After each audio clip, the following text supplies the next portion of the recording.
This morning we're going to be in the book of Ruth, chapter 1. Today, being Mother's Day, we want to number one, wish all our mothers a happy Mother's Day. And I wanted to begin a series this morning dedicated to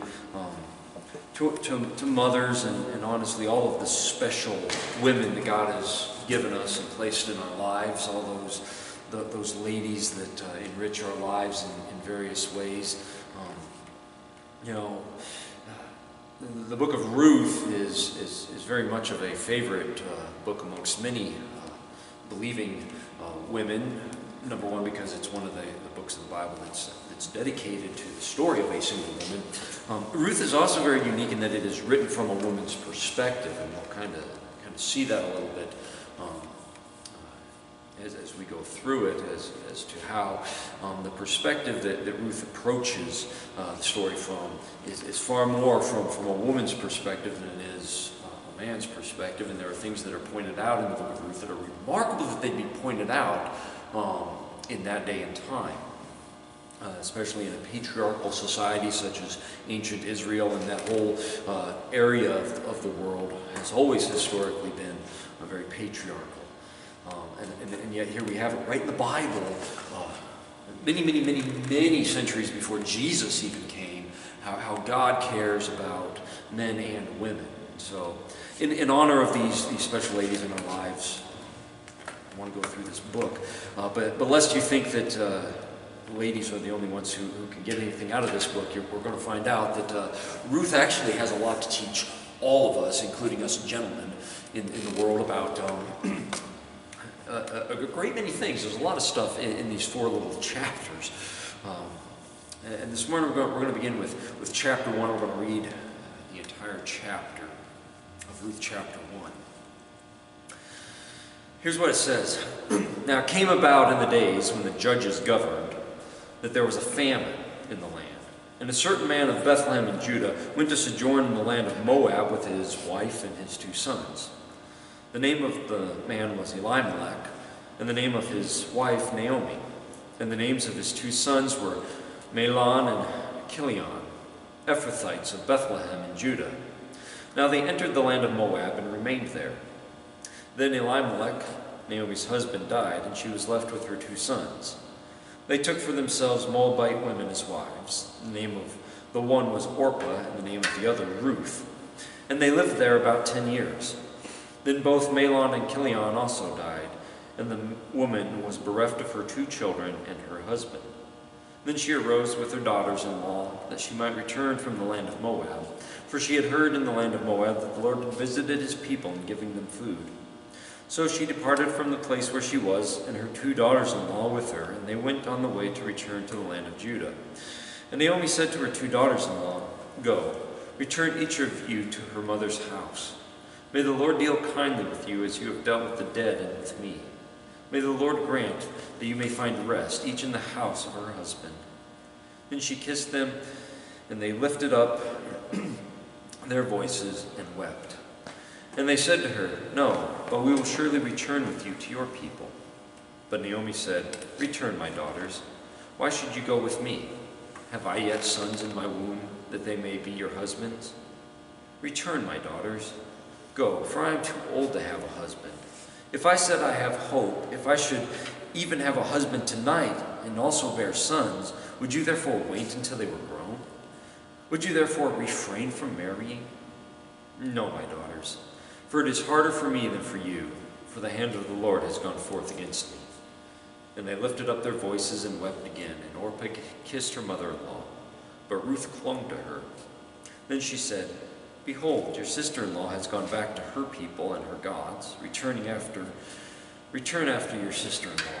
But Ruth said, Do not urge me to leave you or turn back from following you. For where you go, I will go, and where you lodge, I will lodge. Your people shall be my people, and your God my God. Where you die, I will die, and there I will be buried. Thus may the Lord do to me, and worse, if anything but death parts you and me. When she saw that she was determined to go with her, she said no more to her. So they both went until they came to Bethlehem. And when they had come to Bethlehem, all the city was stirred because of them. And the women said, "Is this Naomi?" She said to them, "Do not call me Naomi. Call me Mara, for the Almighty has dealt very bitterly with me. I went out full, but the Lord has brought me back empty. Why do you call me Naomi, since the Lord has witnessed against me, and the Almighty has afflicted me?" So Naomi returned, and with her Ruth the Moabitess, her daughter-in-law, who returned from the land of Moab. And they came to Bethlehem at the beginning of the barley harvest. You know, in every life there are certain people who come along and they have this remarkable quality about them that kind of sets them apart from everybody else. And this quality is loyalty. Loyal people are people who stick by us through the thick and thin. They're there through the good and the bad. They're the ones that they're there when life's circumstances take a turn toward the bad side, and that's where you really learn who's really loyal and who's not. That's where you see this characteristic of loyalty. I've seen people in my life who stuck with me even when I've made mistakes, when I've hurt their feelings, when I've done things that I shouldn't have done. I mean, there's just no excuse for it, and yet they're still there. And I've had other people that I thought were good friends who I thought they'd stick with me, and they turned hostile if I made a mistake or if I hurt their feelings. And sometimes I didn't even have to do that. I just did something they disagreed with. And I suspect everybody has those experiences in life. I think everybody can think of a time when somebody stuck by you and you're like, wow, I can't believe that they'd stick by me. And other times, I can't believe they didn't. And really the lack of loyalty is, for me, one of the most painful experiences in life. It's like getting stabbed in the back by someone that you thought had your back. And so as we look at this story of Ruth, the very first thing that we see, the very first characteristic of Ruth that we get a glimpse of is loyalty. And today being Mother's Day, and keeping in line with this this first chapter of the book of Ruth, we can see that we need to acknowledge and show gratitude for the women that God has given us who show great loyalty to us. Now granted, we really need to be grateful to everyone who is loyal. That's a basic principle. This morning I specifically mentioned women because it's Mother's Day. We got that, right? So I will focus a lot on women in this as a way for guys. We're going to learn how to honor ladies this morning. And ladies, hopefully you're going to feel honored this morning by this. What God teaches us in His Word and what we see coming out of it. And so specifically, we want to remember to show this gratitude for the women that God has given us who have shown such loyalty to us. And this is because these special women that are in our lives, they go through life's trials with us. They're there with us through the thick and the thin. It's like, you know, when you sail into a hurricane, they sail in there too. They don't get off in a little boat and go around the thing. I mean, if you're going in, they're going in. And the book of Ruth opens up with kind of a tragic story. Very briefly, we're given this sketch of Elimelech and his wife Naomi and their two boys, and a great famine has struck the land of Israel during the time of the judges, before there was a king in Israel. And so as often happened in the ancient world, when there's a famine in the land, you can't just run down to the grocery store and pay a couple extra dollars for a loaf of bread. You got to go find where the bread is. I mean, and so they traveled to Moab, which meant they kind of traveled east of where they were at, and they settled there because everything was better there. And so the two boys, they find some pretty girls and they get themselves married, and then all three men just die. And you know, it kind of tells us this roughly took place in about 10 years. So it's not like they all died necessarily the same day, but yet at the same time, 10 years is kind of a short span of time to lose, especially for Naomi, your husband and your 2 sons. So this is kind of tragic. Well, it's also tragic for Orpah and Ruth because their husbands died too, and their father-in-law. So here you've got these 3 ladies who have gone through this tragedy together. And really, tragedies have a tendency to do one of 2 things. They will either pull people together or split them apart. It's interesting, I was reading an interview this week with the pilots of that Southwest plane that the engine blew up. I don't know if you guys saw that in the news. But here, a week or so ago, I forget what day it was, about 20 minutes after the plane took off, its port side engine exploded. And the investigation revealed that one of the little fins in the turbofan sheared off. Well, when it sheared off, you know, it just cut everything out. The whole engine, it blew up. The outer casing just shattered, and actually part of it hit one of the passenger windows, shattered it completely out, decompressed the plane. Tragically, one passenger actually died from injuries from it. But the 2 pilots were being interviewed because they landed the plane. And anytime a plane lands after any kind of tragedy, it makes the news. And they were talking about the experience, and they're like, this will never happen again to either one of us, because the odds of it happening once are astronomical. But because of what it did, they said, we're now friends forever. We're going to be in contact for the rest of our lives, even because the main pilot, a lady was saying, even once the first officer gets promoted to captain of his own plane, they're going to stay in contact, because when you go through something like that together, it has a tendency to bond you. You know, certain tragedies just happen to create close ties. When you go through something with someone together and you make it through to the other side, it has a tendency to bond you together or divide you.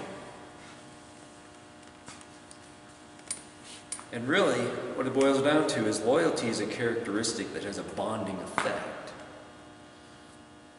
And when loyalty is a part of your characteristic makeup, then tragedies are going to bond you with other people. And when you're surrounded by loyal people, you're going to be bonded to them through tragedy rather than divided from them during tragedy. See, when there are loyal people around us, the trials of life are an opportunity to deepen these bonds that we have with people. And this is one of the greatest effects of loyalty that there is out there, is it has this very positive bonding effect. Because where there's bonding that takes place, there's growth and there's development, and there's the opportunity, even in the midst of a tragedy, to see something good come out on the other side. Even if the tragedy itself is bad, something good can develop out of it.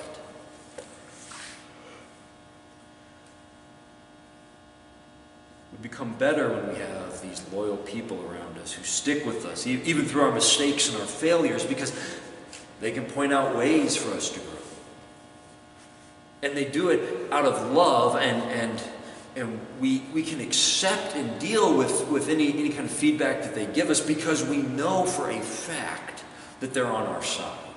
And not only that, but oftentimes they've gone through the experience with us, and they themselves are growing.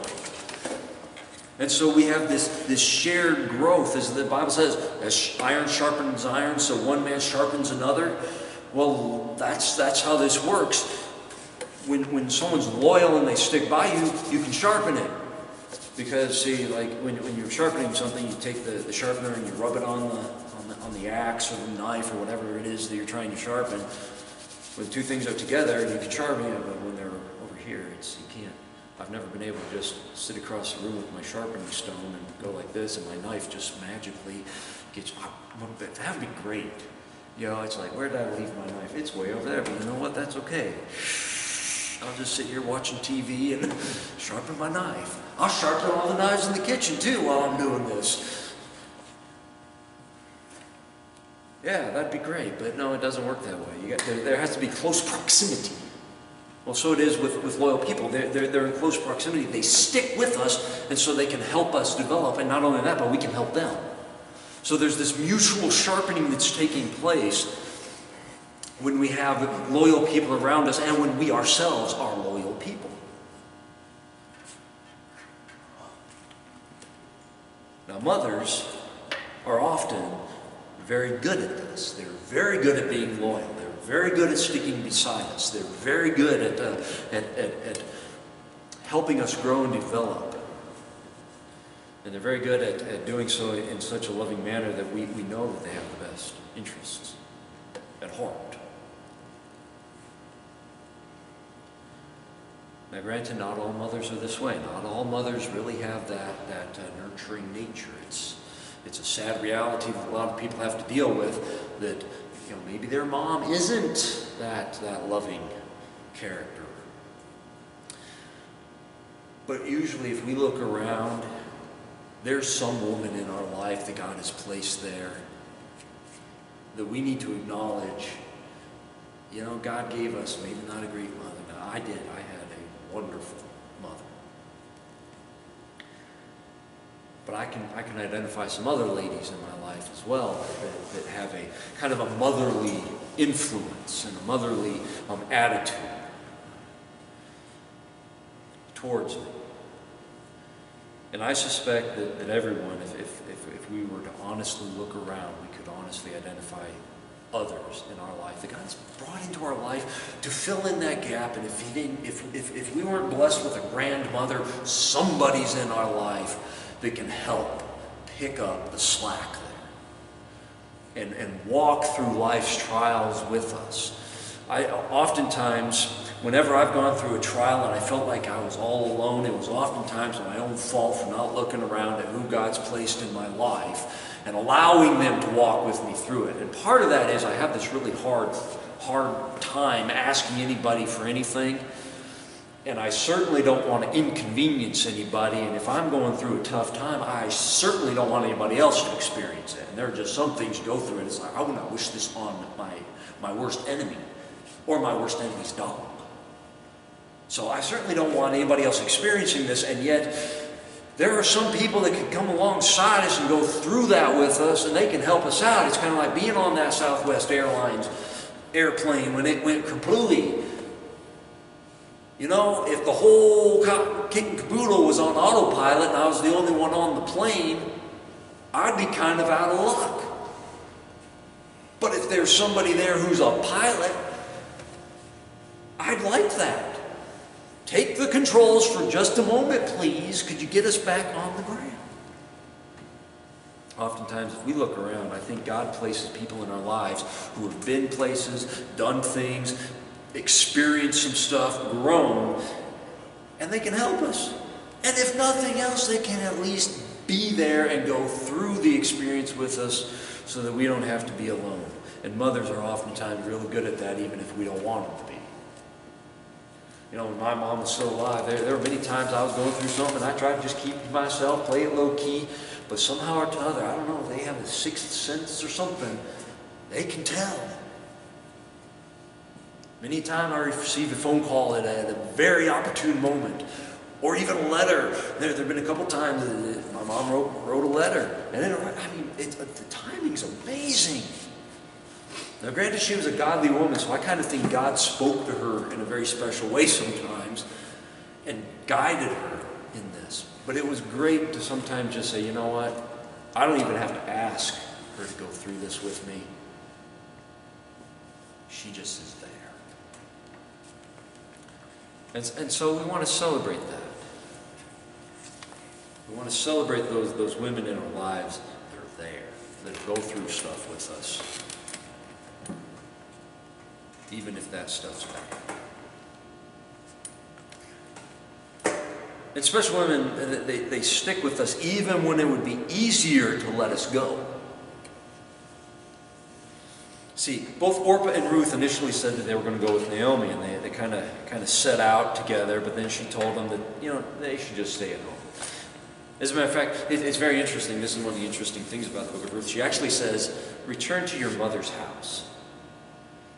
Now, what's interesting about that is almost everywhere else in the Bible it says, return to your father's house. And that would have been the most common way of saying it in the ancient days, is return to your father's house. But again, Ruth is a very, very much of a focused on women, which is fascinating for an Old Testament book. It really is. She says, go home. That's what she's saying. Go home. Why go with me? I don't have any more sons. I mean, they're all dead. If I had another son, even if miraculous birth tonight, are you going to wait till the baby grows up? I don't think so. You're not willing. Just go home. This is rough. It'll be so much better for you if you go home. Now, she's concerned with Orpah and Ruth. She doesn't want to bring any more hardship on them than's already been brought on.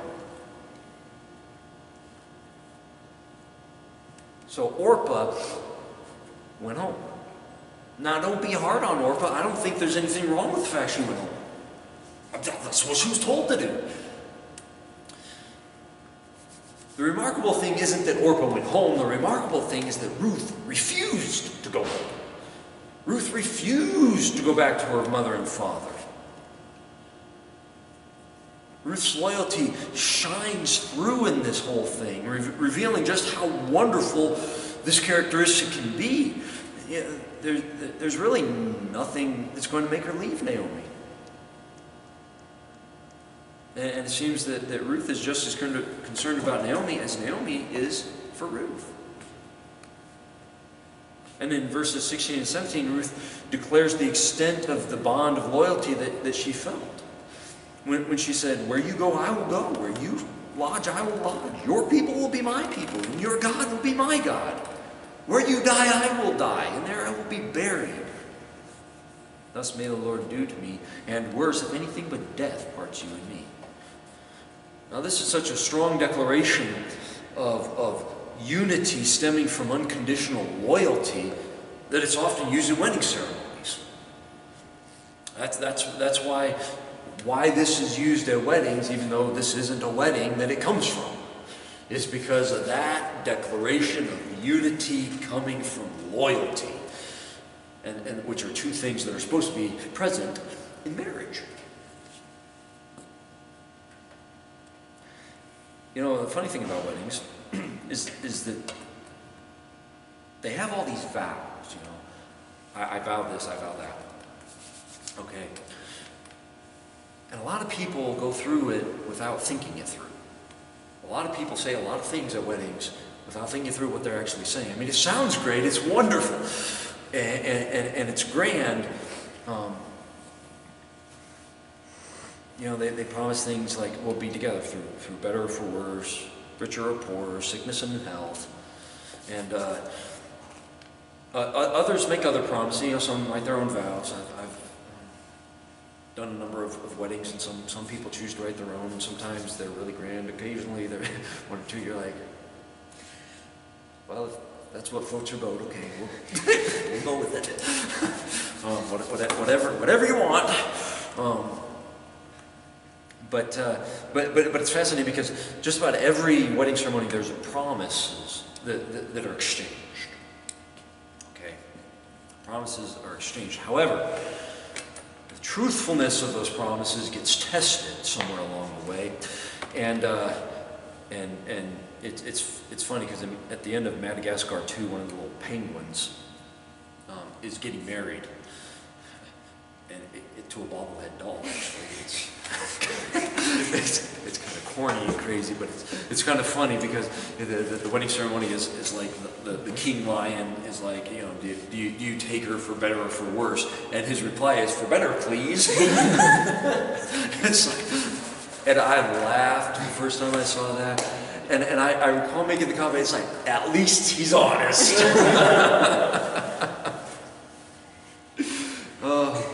But really, I think there's a lot of people that when they get married, that's exactly what they're saying. They may say the words for better or worse, but they're actually saying for better. And honestly, we see this in the high rate of divorce in our society.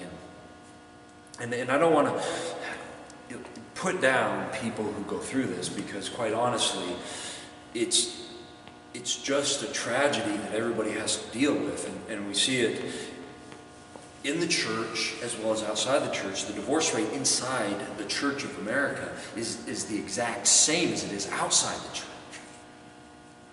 And so what this shows us is we're living in a broken society, and oftentimes what it is just loyalty is lacking somewhere along the way. And sometimes it's our own loyalty that's lacking. Sometimes it's the other person's loyalty. And the problem is when you got two people trying to make something work, if one of them isn't going to help make it work, the other one just can't pick up the slack and do it all. And when you consider that both sides are actually kind of broken human beings, it's not even fair. So the whole idea that God hates divorce is not that God hates the person who gets divorced. It's that God hates the brokenness. God hates the pain. God hates this problem that has been around since the dawn of time. It predates the United States of America. It's not strictly a Western world problem. Divorce has been around forever, as far as history is concerned. This brokenness in relationships, this lack of loyalty to people, between people. And when we look at that, we really need to see just how precious it is to have those people in our lives that are loyal, that demonstrate this ability to stick by us, even when we mess up big time.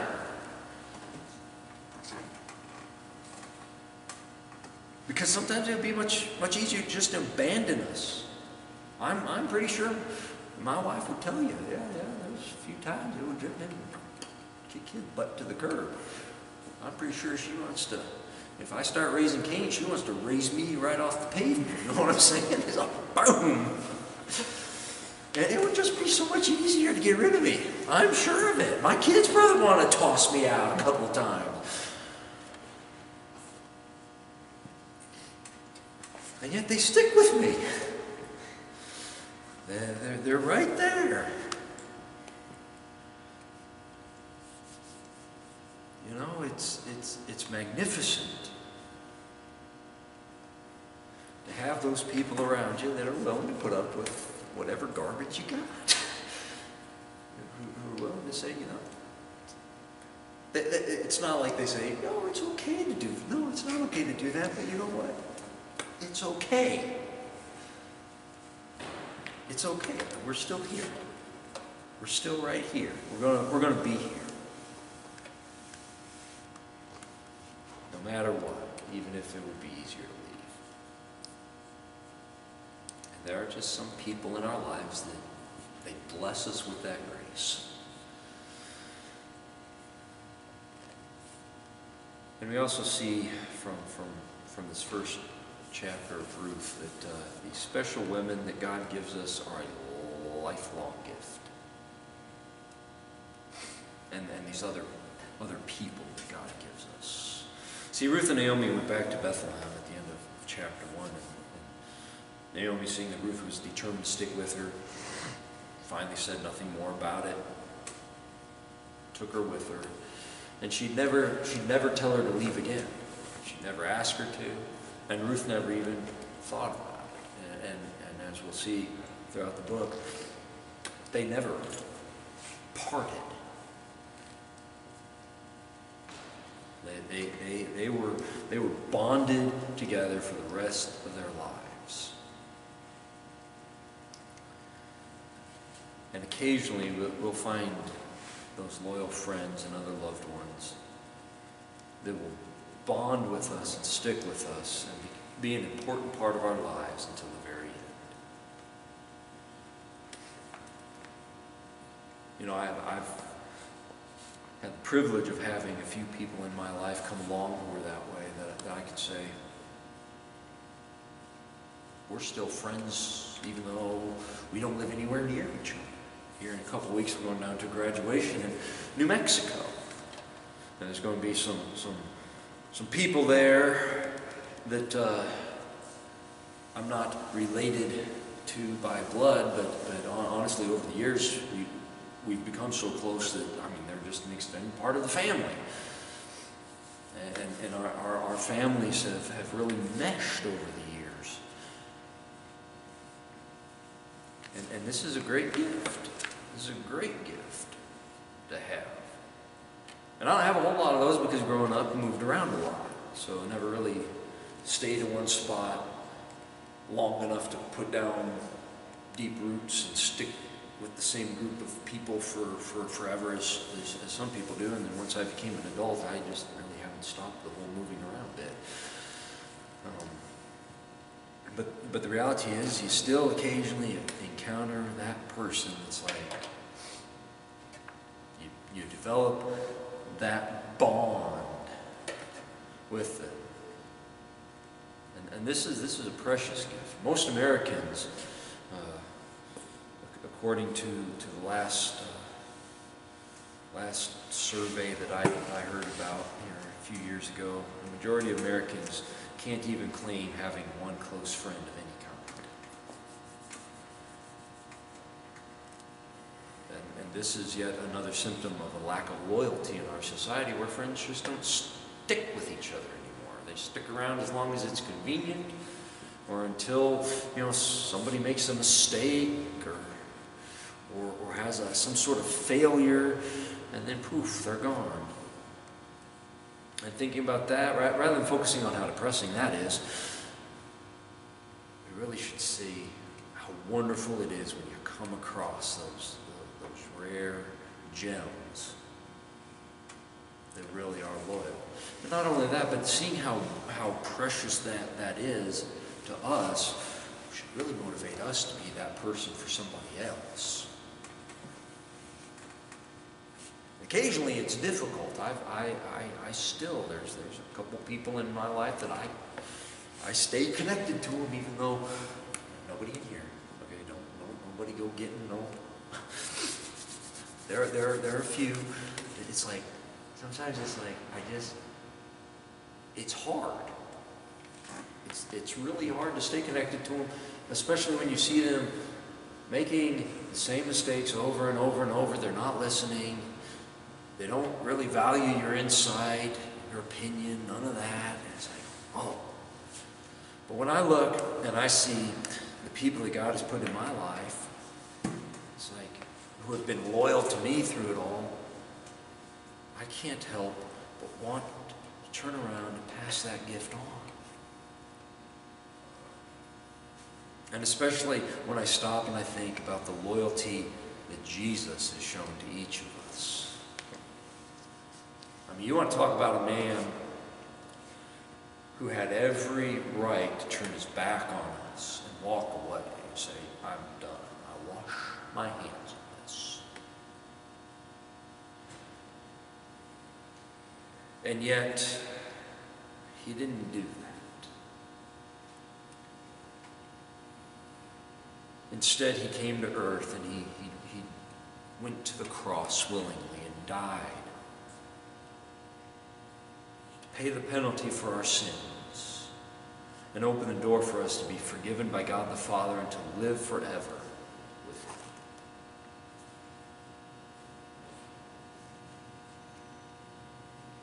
And not only that, but he's made this gift available to anyone and everyone which means that these special people in our lives, death doesn't have to be the end of it.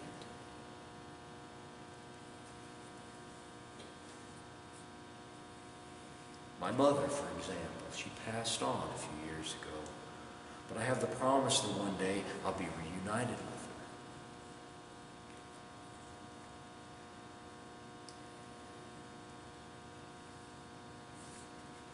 And this guarantee that we have that this is possible comes from the fact that Jesus is loyal. He will stick by us when we put our faith in Him. And He even says that there's nothing that will ever be able to pluck us away from Him. And Paul says there's nothing that will be able to separate us from His love. And so on this Mother's Day, as we celebrate the wonderful mothers and the other women that God has put in our lives who mean so much to us, we're grateful for this gift of loyalty. And we're grateful for the loyalty that Christ has shown us. Because that loyalty is a gift that can have eternal effects. Let's pray.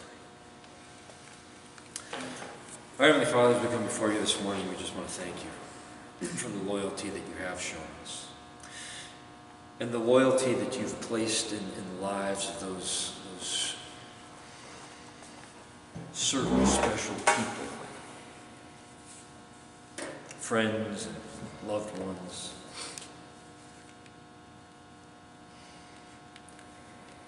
And Father, we just pray, Lord, that we would never take that gift of loyalty for granted, but that we would acknowledge it and be grateful for it. And above all, that we would be grateful for the loyalty that you have shown us, sticking by us even when we don't deserve it. And we pray, Lord, that because of your loyalty and the loyalty of those loved ones in our lives, that we too would be loyal individuals. I pray, Lord, that loyalty would be a part of who we are. And that by being loyal to people, we would have the opportunity to show them your great love for them. And so we thank you for your loyalty, and we just ask that we would become more and more like you each and every day. For it's in Jesus' name we pray.